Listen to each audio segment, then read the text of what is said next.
What's going on, guys? We're back on the channel once again, here with the BMW, as always, continually rebuilding this piece of rust.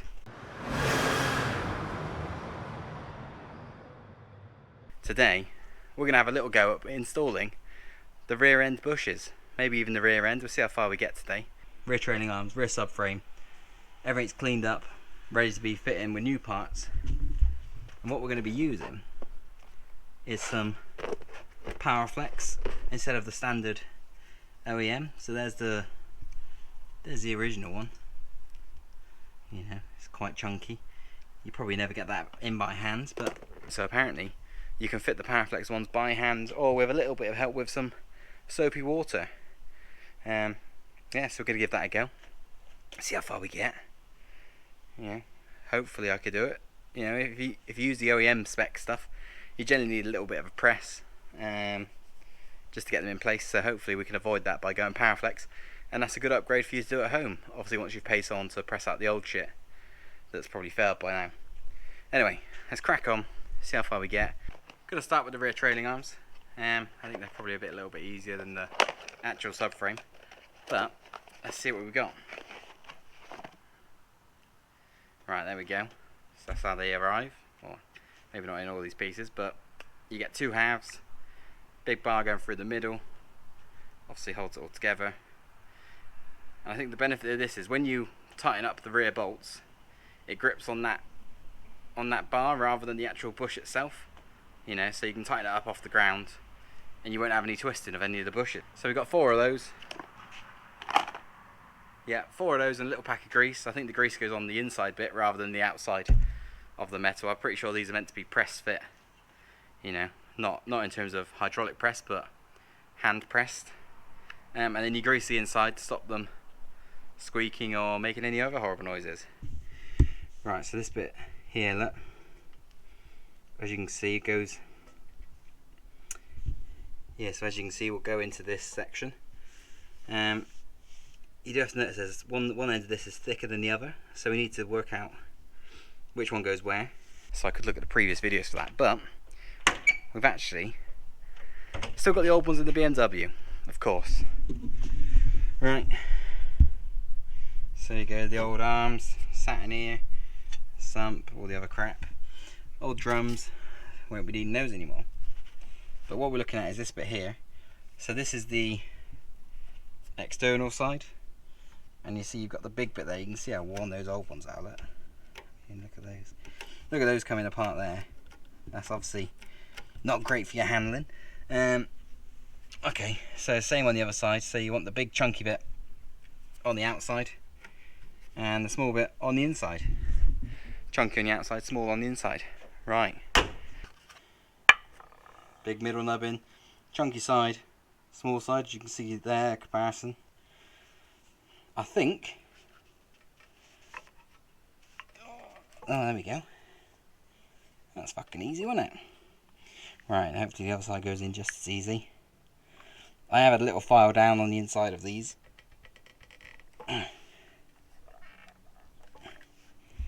Just to make sure that, you know, there's nothing to be catching on. So that was 2 minutes to get 2 in. Obviously I haven't put the metal bar through the middle yet, but how hard can that be, right? It's only a metal bar.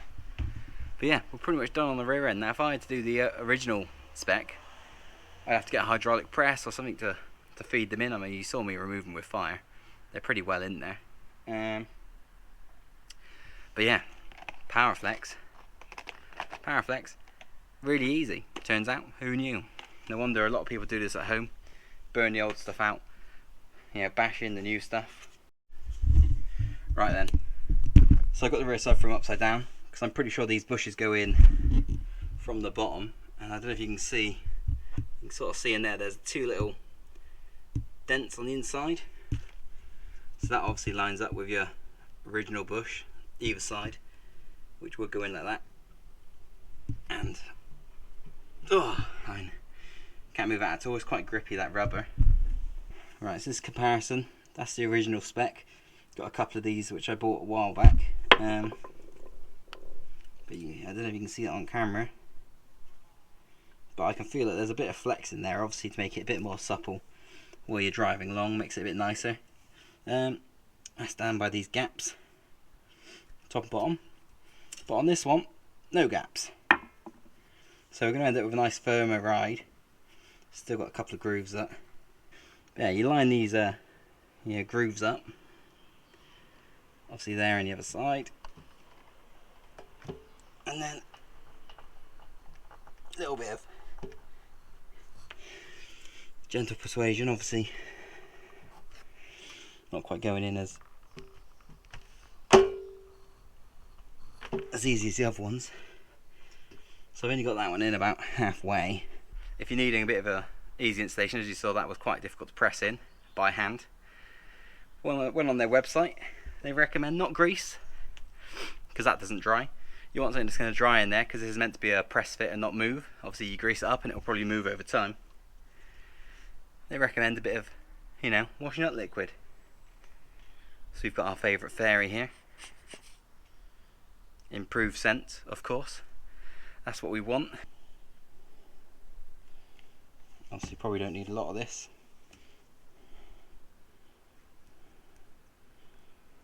As they say on the adverts, a little goes a long way, or something like that, doesn't it? Is that the fairy advert? Who knows? Nice all over my hand. Oh, look at that. So as you can see there, that has worked. An absolute treat. Bush installed, well, pressed in. Obviously when we tighten it up it'll squeeze in a little bit more. We've got the topper and the metal bit to go through as well. Right guys, so as usual, the camera died. Yeah, no surprises there. Sorry about that. That's right, no one makes it this far in the video anyway. But, a bit windy today, as you can probably tell. It's a whole different day.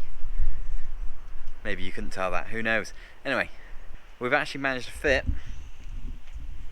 Yeah, so we've actually managed to fit, obviously, the trailing arms into the rear subframe. Obviously everything moves happily as it should. Absolute ball ache to achieve. Took me a lot of hours. Little crowbar, little screwdrivers, just levering stuff in. And then I actually realised that where the bolts go through, so see, where these go through, where the bolts go through, these bits here, the holes are actually too small because of the powder coating. So I had to take it all back off again, get a little file in there, open the holes back out. But I think now we're done. I don't think there's much more to do now. So on the next episode we'll probably have a look at this a bit more, just to make sure that we're all ready before we put it into the car. But I have been made aware of something, which is my reinforcing plate. Obviously this bit here. Yeah, so that sits underneath the fuel inlet pipe. Let me show you that real quick. Yeah, so that will sit underneath this pipe here. Yeah, and those little reinforcing plates are sometimes known to catch on that pipe if you lower your car. And mine is a little bit lowered, it's not slammed, but obviously that's not ideal if you go snapping off your fuel inlet pipe. So who knows, next episode we might be grinding the reinforcing plates back off. Be a bit of fun for everyone, wouldn't it? There you go. Right, thanks for watching this video. I know it's a bit of a mismatch, spread over a couple of weeks actually. Probably I've had a whole holiday in between, and the weather in the UK has pretty much turned now, as you can probably tell by the sky behind me. Yeah, not very nice, not very warm. Wish I had that garage, and in the title name, but there we go. Right, so everyone, I'll catch you next time. Not going to do any fancy outros, make any jokes. Yeah, so I'll catch you next time, and hopefully it'll be going in the car. Cheers guys.